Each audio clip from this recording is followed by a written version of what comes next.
Hey everybody, this is Perch, and it is King in Black #2. We just kind of had #1, but this is the world of Marvel events where you get the first two issues really quickly, and then they tease it out. So we just went through the March solicitations. We know King in Black is going strong there, but concludes in March. So January, February, March. At least they're sticking to a month-by-month schedule. Ryan Stegman's pretty damn consistent in terms of his art, so that's nice. The worst part is when they shoot two issues out like in 2 weeks or 3 weeks, and then they have massive delays in the tail end of the book, and it's like, why did you do that? What's going on? Anyway, if you remember the first issue was action-packed. It was definitely Knull and his legions come to Earth, immediately overwhelm all the heroes, cover the planet in a symbiotic shell, turn out the lights, and basically throws Eddie Brock off a high building to his death. And as he plummets down, we learn that Knull is really here for Eddie's son, who is hidden, playing some video games somewhere. Good stuff. Before we get into this issue, I mean, it dawned on me that the part of the success of Donny Cates, because if you read comics, I've talked to many people, and consistently nobody names Donny Cates books as the best of all time. Like you say, oh, you got Watchmen, and you have The Dark Knight Returns, and you have Secret War. You have these books that are kind of locked in people's minds, being really incredible, deep type stories. And Donny Cates, people like his books, but I always hear this. Oh yeah, but they're not gonna last over time. And I always find that a weird statement, because he's right now, he's probably the golden boy at Marvel. He's putting out Thor, which is a very successful run. King in Black is expected to be a very successful event. We'll see the sales numbers at some point, but definitely, having a pretty big impact. And what I think the best analogy for Donny Cates and his comics are, he makes them very easy to read. He makes them easy to consume. Now, this is going to hurt a bunch of people in the fields, but here goes anyway. Do you remember that Transformers movie? The one where Optimus Prime dies. Do you remember that? And then Rodimus Prime, takes over, and they got you got the touch.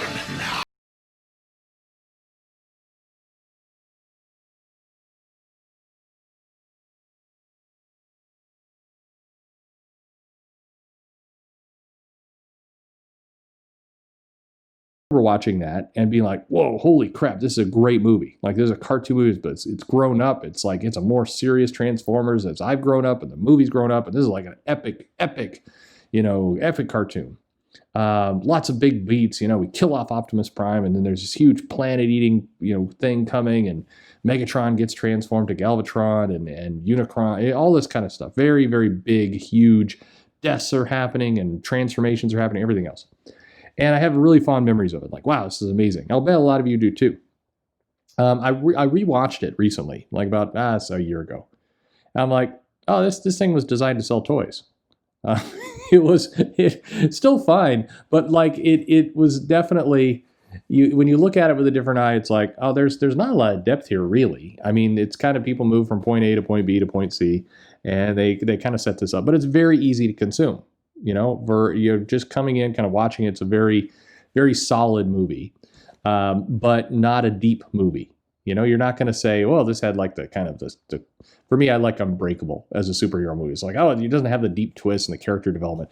It's a shallow movie, but I'm not saying that as a negative. I'm saying it as it just gives you what you hopefully want. It doesn't defy any expectations. You come in, you want a kick-ass Transformers movie, it delivers that. So to me, that's how Donny Cates reads. You read this, you're not getting deep character development. You're not, in fact, every time he kind of tries to do it, it always comes across as slightly awkward. And he's doing something Donald Blake, and Donald Blake's a serial killer and all the rest. But whenever they're going to get deep into character development, it's like, it just, for his Marvel work, it always feels kind of hollow. It feels like he's trying to pretend to do something deeper. But he nails it on just giving you some big beats, giving you some action. I mean, he is the event writer.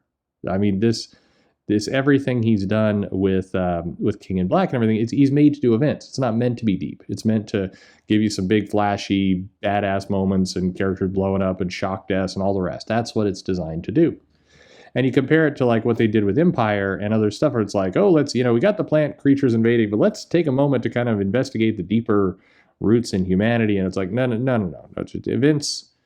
Events are better when they're dumb. And again, that sounds very negative, and I don't mean it negative. So people's fingers are hovering over the dislike button. I don't mean it just trash Cates. I mean as Donny Cates, I think, has successfully figured out where he belongs in the whole thing. He knows, if I deliver this kind of story, it will sell well. People will like it. Let me just maximize that story. You don't see him like, I think for this issue we'll have Venom and his family have dinner and investigate, their food. And you don't, like, Donny Cates would not work well in the X Office, I think. Or maybe work great, better than some of the people who are there. Anyway, sorry, it's 5 minutes in. I haven't gone to the issue. I apologize for that, but, hey, hopefully that sums up very well. Maybe I'll go back and edit, and I won't be doing that. What am I saying? Anyway, okay, so our issue opens up. Venom, Eddie Brock has fallen to his death, and he is smashed down into a car, clearly dead. He's fallen from like the top of the Empire State Building, but he is still alive somehow. His fall was broken a few times. He tried to intercept a helicopter at one point, and anyway, he is in his underwear, smashed up against a car that's got venom goo all over it. Peter Parker shows up, tries to help him, says, "Hey, let's do some stuff here." And this evolution of Peter being like Venom's best friend was quite a, like, I didn't see that coming. Anyway, we briefly get an appearance of Knull. It's really the only time we're going to see him in this book. He's pissed that that Venom didn't die. But anyway, he sends some people after him. And as Spider-Man turns around, he realizes that the heroes he charged into battle with, Captain America, She-Hulk, The Thing, Storm, Cyclops, and Ms. Marvel. Ms. Marvel's just not looking good here. They have all been nullified. They have been turned into Knull clones. They've got like the mark of Knull on them. They've got their costumes have gotten a little bit more heavy metal. They've grown spikes out of the shoulder pads and things. Their feet seem glued to the ground. So that's going to be a trick. But anyway, this was the kind of the reveal that you kind of expect in this comic. We're going to get evil versions of the heroes fighting things. So at any rate, just as things look bad for Spider-Man, the Torch shows up. We get a nice little moment reminding us of, hey, the Torch and Spider-Man are buddies. The Torch volunteers to sacrifice himself, basically, by going supernova, doing a Nova Blast, and buying Spider-Man and Venom time. But if Torch had enough time to kind of fly down here and tell his plan to Peter, I think he's got enough time. Like, what are these nullified people just kind of standing around? Well, Torch is like, hey, I'm going to do this and then this, and they're going to take me, but tell everybody I said something cool on the way out. So he does this, and he goes full Nova here, full Nova Blast. Spider-Man manages to swing away from. Again, I'm just saying, if you can escape a Nova Blast, and plus he's webbed up Venom there, or Eddie Brock, who's that's not the best way to carry around somebody who's just fallen 80 stories. Anyway, whatever. We get to the home base and laboratory of the Fantastic Four. I like how in this comic it's like, is this the Baxter Building? Is it his parallel dimension apartment on Yancey Street? It's like, even the writer here has no idea, so they're just like, screw it. At least in this comic, we didn't get adult Cable like we did in the last one for some reason. Spider-Man's like, hey, maybe you should get over there and help Reed Richards out to Jane Foster. She's like, sorry, bro, I'm now a Valkyrie, so all I see is a big skull hovering over him, and I need to go find the Sentry Soul and do something with that. Did they take care of the Sentry Soul the last 2 times he died? Oh, well. Anyway, meanwhile, cut to old Dylan Brock, Eddie's son. He's playing Call of Duty because, that's what you do when there's when they're giant, web. I'm thinking there's no multiplayer at this point with the entire planet covered in venom goo. But anyway, Spider-Man breaks the hard news to him that Eddie is close to dead, and he's gonna take him to him, and he shows up and he's like, holy shit, and Peter's like, oh, watch your mouth, but wow, yeah, it's a big moment. But inside this room is Valkyrie, who's still not like I thought you were supposed to head off to get the soul of the Sentry. I know you're still hanging out here with Black Panther and Reed and Sue and Blade. And I know Blade's hanging out with the Avengers, but when did Blade get to be like a commander here? Anyway, Blade's having an argument with Xavier and Magneto that's kind of comical. He's like, hey, you got to help us. And they're like, but our borders, close the borders. Krakoa 2020. And Blade's like, there's a giant black goo web over the whole planet. Maybe you should help out a little bit. Magneto's like, no, I like Blade's smile here. He's not having a aggressive, like Magneto's having a hardcore argument, but Blade's just kind of like, hey. Anyway, regardless of all that, that we Black Panther suggests, hey, maybe we better get the Infinity Stones or the Cosmic Cube or the Ultimate Nullifier. Let's get one of those things out of here. And Blade's like, whoa, hey, are we really discussing bringing this kind of firepower onto the board? I mean, this is just one guy. It's like, I mean, the entire planet's covered in goo. Everybody's on the run and we're hosed. But yeah, I mean, let's not pull out the big guns here. This, I mean, I just hope this scene kind of conflicts the other direction where in Black Panther title coming up, there's this huge multiversal threat. And Black Panther's like, oh, I'll go grab Luke Cage and Storm and Power Man. And I'm good. I'm good with these guys. But anyway, so Namor shows up, the Submariner shows up, and he's like, you guys don't know what you're in for. This is bad. We've been fighting in the freezing dark for millions of years. This is kind of setting up the prequel. And he's like, does anybody have a plan? And Iron Man, Tony Stark's like, I've got a plan. I'm going to go get a dragon. I'll get that dragon symbiote. I'll bring him in, and this will save Eddie. And everybody's like, oh, this is a good plan.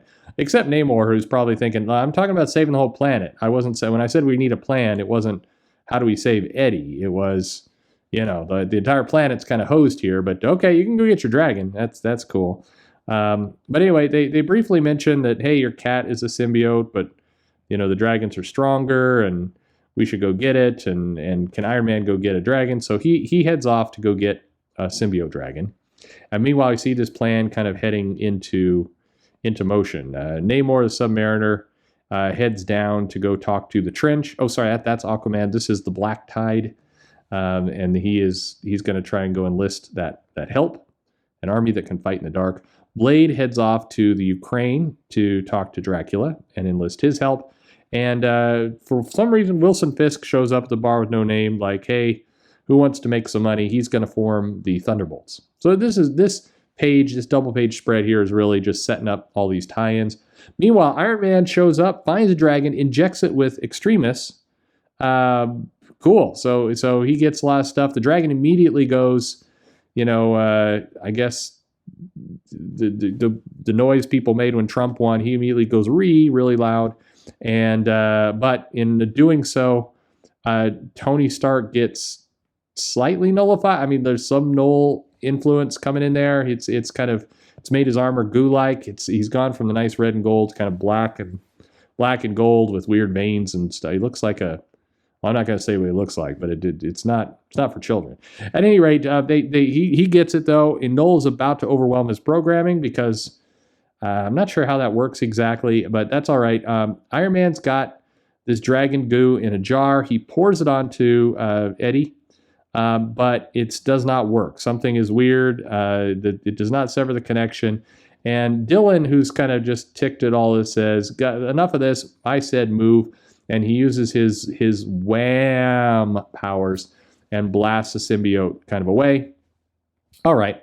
And they realize, hey, you're our secret weapon. Didn't they know that he had this power before? I thought, did Absolute Carnage keep that a secret? I'm not sure. But anyway, they realize Dylan can just kind of use his power to wipe the symbiotes out somehow. He atomized it with a thought. So let's get this kid out there, get him into some goo and do this stuff. But unfortunately, in doing this, it was the last straw for Eddie, and he flatlines, and we get the E, and he's dead, and Dylan asks for his dad, and that's it.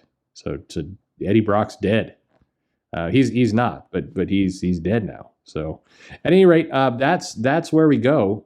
We get a little preview of the next issue of Venom, and here we have issue number 3 coming up. Thor shows up, and he starts kicking Knull's ass. So that's what we have to look forward to. Lots more to go. This series, like I said, it's definitely an event series. It's like junk food. It's not good for you necessarily, but it's enjoyable to eat. This comic is fun. It's a solid comic. There's nothing wrong with it. It delivers on the moments it promises, and really, all things considered, maybe that's all we really need in life is just deliver on the things you promise, and that's what this comic does. It promises some crazy goo action, and it delivers you some goo action. This issue definitely a lot less action than the first issue, but that's to be expected. Now we've got all the pieces on the board, and we can pretty much just execute. Well, it'll be curious to see how the tie-ins do for this. Hopefully it does better for Marvel than Empire and the tie-ins did there. But anyway, what did you think? Did you have a chance to pick up this issue? Did you like it? Did you hate it? What's your opinion? Let me know in the comments below. Then, hey, if you don't mind, like, subscribe, tell a friend. That would be awesome. Most importantly, and as always, and if you love this issue, that's okay. This issue is fine. I'm very much fine. Maybe you love it. Maybe you're really pissed about that Transformers movie comment. I don't know. Thanks for listening.